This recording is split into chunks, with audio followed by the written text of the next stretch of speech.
Setan itu memang tujuannya memutuskan hubungan antara hamba, apalagi hubungan murid dengan syekh. Itu hubungan yang paling bahaya buat setan. Hubungan yang paling bahaya buat setan itu hubungan yang terjalin di jalan Allah SWT. Kata Rasulullah kan ada dua sifat yang tidak ada kebaikan di atas kebaikan dua sifat itu. Tidak ada, ini kebaikan paling atas. Husnudzan billah wa husnudzan bi khalqillah. Prasangka baik terhadap Allah, prasangka baik terhadap makhluk Allah. Nah, apalagi kepada seorang guru.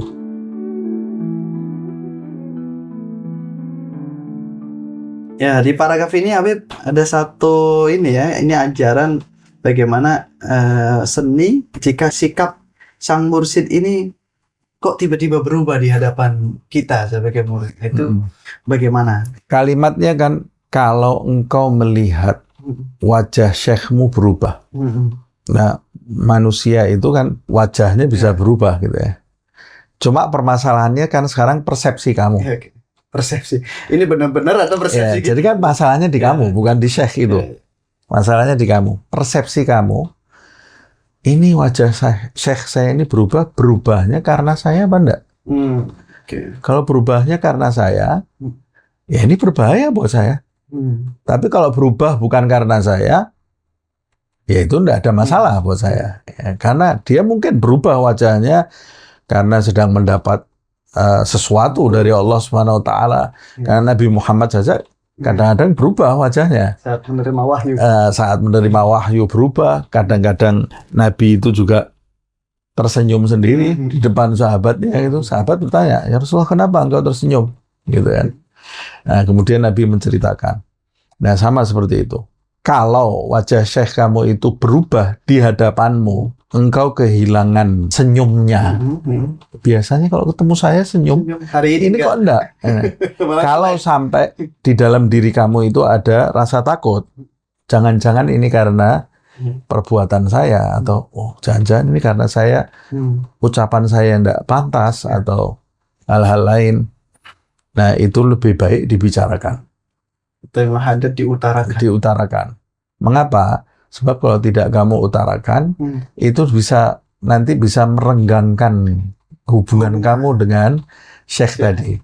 Kamu merasa syekh kamu ini tidak peduli, tidak suka dengan dirimu atau apa, itu menjadikan kamu renggang hubungannya, dan hubungan yang renggang itu jadi celah bagi setan untuk masuk, sehingga tujuan kita yang ingin mendaki ke Tuhan malah makin jauh, malah terdistrak gitu ya.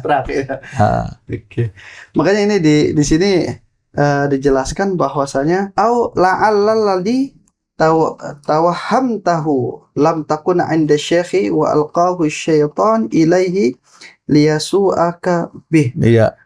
Ini ada waham kita ini. Apa namanya?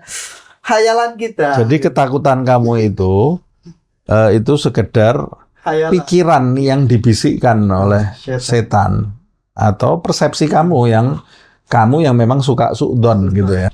Dan setan itu memang tujuannya memutuskan hubungan antara hamba, apalagi hubungan murid dengan syekh. Itu hubungan yang paling bahaya buat setan.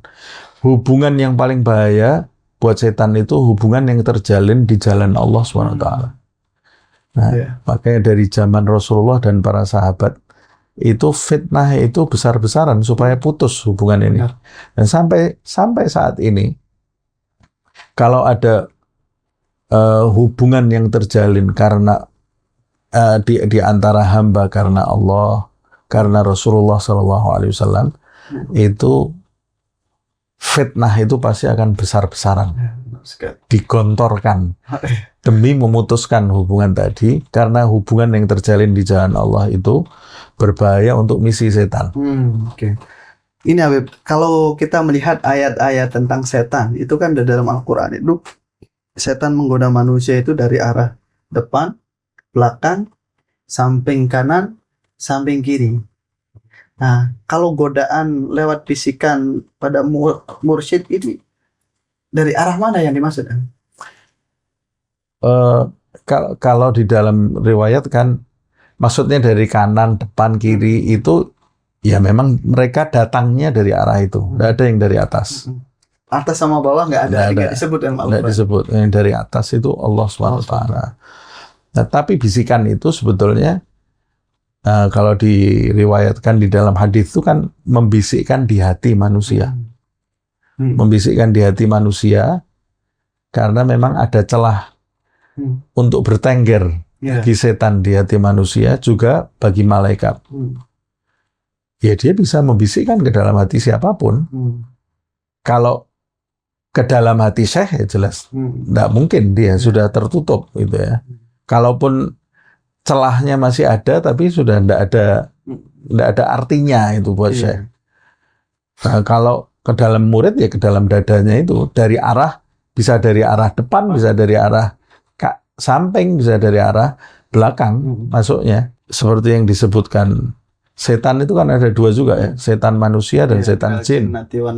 Ya, setan manusia ya ke telinganya atau sekarang lewat ini media sosial yang menjadikan dia ragu terhadap gurunya. Alladzi yuwaswisu fi sudurin nas fi sudurin nas. Hati-hati ya. Minal jinnati wan nas. Imam Haddad mengajarkan kalau kita tiba-tiba guru ini berubah sikapnya padaku, Imam Haddad mencari, kamu jangan, coba perhatikan dirimu, jangan-jangan itu khayalan gitu.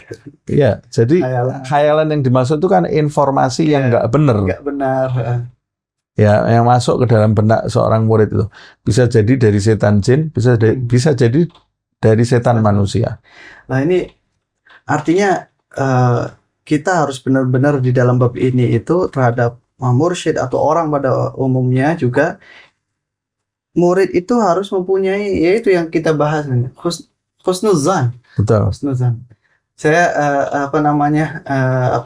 dalam Ihya disebutkan bahwa saat kita menemui seseorang, tiba-tiba dia datang dengan kondisi yang tidak mengenakan, kita harus mencari 40 alasan. Betul. 40 alasan. Kenapa dia tuh bisa seperti ini? Artinya kan kita harus terus mencari alasan satu, alasan dua, kita mencari husnuzon. Apalagi pada mursyid. Apalagi pada Allah. Allah SWT. Kata Rasulullah kan ada dua sifat yang tidak ada kebaikan di atas kebaikan dua sifat itu. Tidak ada, ini kebaikan paling atas. Husnudzan billah wa husnudzan bi khalqillah. Prasangka baik terhadap Allah, prasangka baik terhadap makhluk Allah. Nah, apalagi kepada seorang guru. Cuma kalau memang kamu merasa ada sikapmu mungkin yang menjadikan syekh kamu itu berubah, itu segera diutarakan supaya kamu bisa memperbaiki. Ini saran dari Imam Haddad. Iya, karena syekh itu kalau berubah hatinya kepada seorang murid, itu berbahaya untuk muridnya. Jangankan syekh, orang tua aja kalau sampai berubah hatinya kepada anak, itu bahaya buat anak itu kan. Murka Tuhan muncul kan. Ridallah fi ridal walidain wa sukhtullah fi sukhtil walidain. Kata Allah, siapa yang menjadikan orang tuanya ridho, melakukan perbuatan yang menjadikan orang tuanya ridho, tapi di pagi hari melakukan perbuatan yang menjadikan aku murka, aku berbalik ridho kepadanya. Di hadis. Karena ridhonya orang tua. Karena perbuatan baiknya kepada orang tua itu menutupi keburukan yang dia perbuat. Tapi kan bukan berarti ya sudah saya baik pada orang tua terus berbuat buruk. Enggak juga seperti itu ya.